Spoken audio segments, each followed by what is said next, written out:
Pak! Nagsipatayan, namatay yung ilaw, natakot na lahat.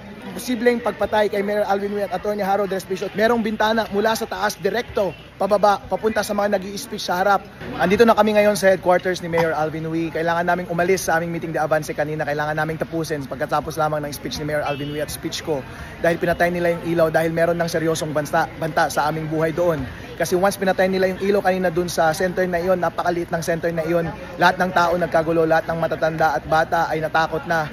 At lahat po ay gusto nang umalis at nagkagulo na po, kaya kailangan naming umalis kanina. Yun na rin po ang abiso sa amin, kailangan naming umalis doon sa meeting de avance namin kanina. Ang naobserba po namin kanina doon sa meeting de avance na yun, kasi mainit yung barangay na yun, dahil yung barangay na yun, yung kapitan ay napaka-close sa administrasyon sa aming bayan ngayon. At lahat ng mga tao doon, lahat ng mga mahihirap na taong bayan doon sa barangay na yun ay tinatakot ng mga nakaraang eleksyon. Sila ay pinapasok ng asawa ng mga nakaupo dito sa ating bayan. Tinututukan ng baril, tinatakot, hinaharas, tinatakot kapag hindi nila iboboto yung administrasyon. Kaya yung mga mamayan ng Sinipil ay takot talaga yung mga tao na lumabas. Iilang tao lamang ang lumabas kanina para sa aming meeting de avance. Sinamahan nila kami sa aming meeting de avance. Punong-puno po yung meeting de avance. Kahit sa mga pader sumisilip yung mga tao, nag-enjoy yung mga tao sa speech ni Alvin Uy at speech ni Attorney Harold Respicio.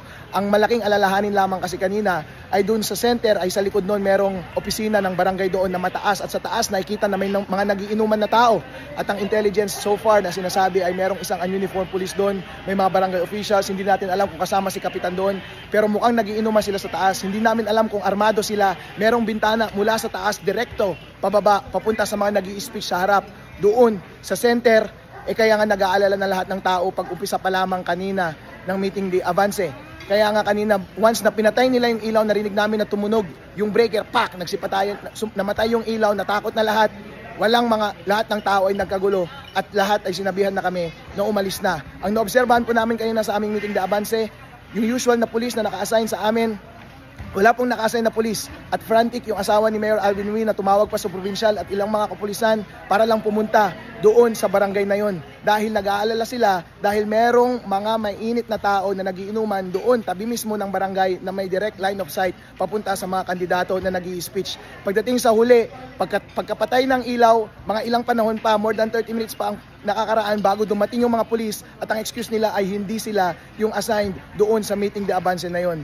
Ang alam po dito sa ating bayan, napakainit po ang contest ni Mayor Alvin Uy at ni Attorney Harold Respicio dito sa aming bayan. Grabe po ang takutan, grabe po ang tutukan ng baril ng mga nakaraang eleksyon, grabe po ang harassment. Kaya yung totoong takot laban sa buhay ni Mayor Alvin Uy, laban sa buhay ni Attorney Harold Respicio ay totoo po. Kaya po, hindi po satisfied ang taong bayan sa delayed na response ng mga pulis. More than 30 minutes bago sila dumating, going into 1.5 hours na papunta ng meeting de avance. Saka lang sila dumating, hanggat nga hinintay pa na mapatay yung breaker bago magkagulo ng lahat at bago kami tanggalin doon sa lugar na yon, para lamang maging ligtas ang lahat ng ating mga mamamayan, maging ligtas ang buhay ni Mayor Alvin Uy, buhay ni Attorney Harold Respicio, at higit sa lahat, ang buhay ng mga matatanda at bata. Lahat po dapat tayo ay hindi masaktan.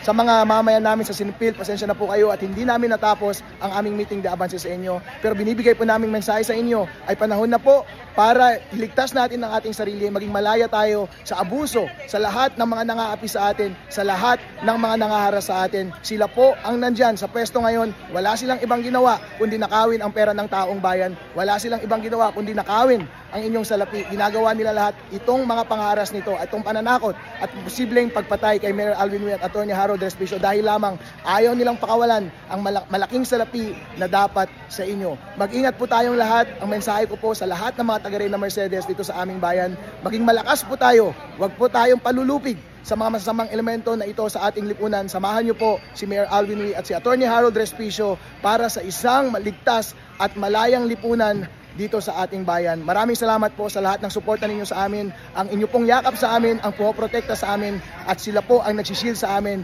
laban sa kahit na anumang bala na ipapaputok nila sa amin. Mahal po namin kayo at lahat po ng ito ay pinaglalaban namin para sa inyo.